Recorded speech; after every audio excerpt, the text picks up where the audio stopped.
the first passage I want to look at is John 4, when Jesus speaks with a Samaritan woman at a well. And it's the longest recorded conversation of Jesus in Scripture, so we can learn a lot from it. He didn't have to go through Samaria. That's maybe the first thing to notice. He sort of took the scenic route in order to intentionally engage with a woman that he disagreed with. So even just for our everyday, that's a point that we can note. Jesus didn't kind of run away from the disagreement, but he actually intentionally moved towards it. And then, just to give some context for this conversation that Jesus has with this woman, there was such a tense, bloody history between the Samaritans and the Jews that in the rabbinical writings of the time, you get quotes like this: "Let no Israelite eat one mouthful of anything that is a Samaritan's, for if he eat but a little mouthful, he is as if he ate swine's flesh." So that's the cultural backdrop where Jesus is entering into this conversation. And so what does he do? He honors this woman with the question, "Will you give me a drink?" In other words, I will drink from your jar, even though you are a woman, even though you are a foreigner, even though you are shunned by your community, it seems perhaps because she had to come in the heat of the middle of the day to come and draw her water when no one else was around.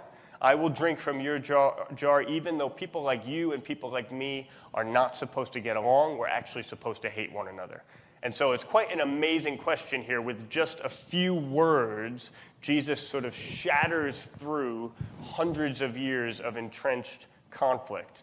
But now it's the rest of the conversation that I want to focus on, because basically at every juncture in this conversation, the woman takes the conversation back to a disagreement, and Jesus takes the conversation towards an agreement or finds some sort of common ground between them. So the first time that the woman speaks, she criticizes Jesus. She says, "You are a Jew, and I am a Samaritan woman. How can you ask me for a drink?" Then the second time she speaks, she actually makes fun of Jesus. "You have nothing to draw with, and this well is deep. Are you greater than our father Jacob, who gave us the well and drank from it himself?" Now, if you were Jesus, how would you have responded at this point? Right? Like, you're the God of the universe, okay? And this woman she's criticizing you, asking you, how can you do the things you're doing? And then she's making fun of you with this sarcasm. "Are you greater than our father Jacob?" I mean, if I was Jesus, I have a pretty good idea of what I probably would have done. I probably would have turned the whole well into a chocolate fountain and then dipped a strawberry in, taken a big bite, and leaned back and said, "Am I greater than your father Jacob?" "Yes, I'm greater than your father Jacob." But Jesus responds so graciously. He finds something positive in what she has said. He says, "You're right. It's not really about this physical water here in this well." And then he builds on her point. And he says, "Everyone who drinks this water will be thirsty again, but whoever drinks the water I give them will never thirst." And take a slow read through this chapter later. I don't have time to go through every detail, but this positive pattern continues. At one point, she says, "I have no husband." Now, Jesus could have said, "Give me a break." Maybe technically true, but you're living with a man, so you're sort of being dishonest here.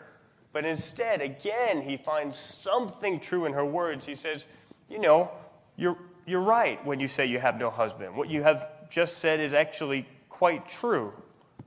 And then again, she takes the conversation back to this disagreement. In this case, our ancestors worshipped on this mountain, but you Jews, you can almost feel the disdain and the tension there. You Jews claim that the place where we must worship is in Jerusalem. So she's focused again on the disagreement. You can feel the negativity in the tone.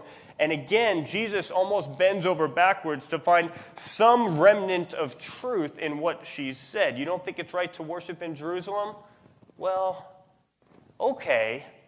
There's some sense in which there's something significant here, because even Jerusalem is only a shadow of the things to come.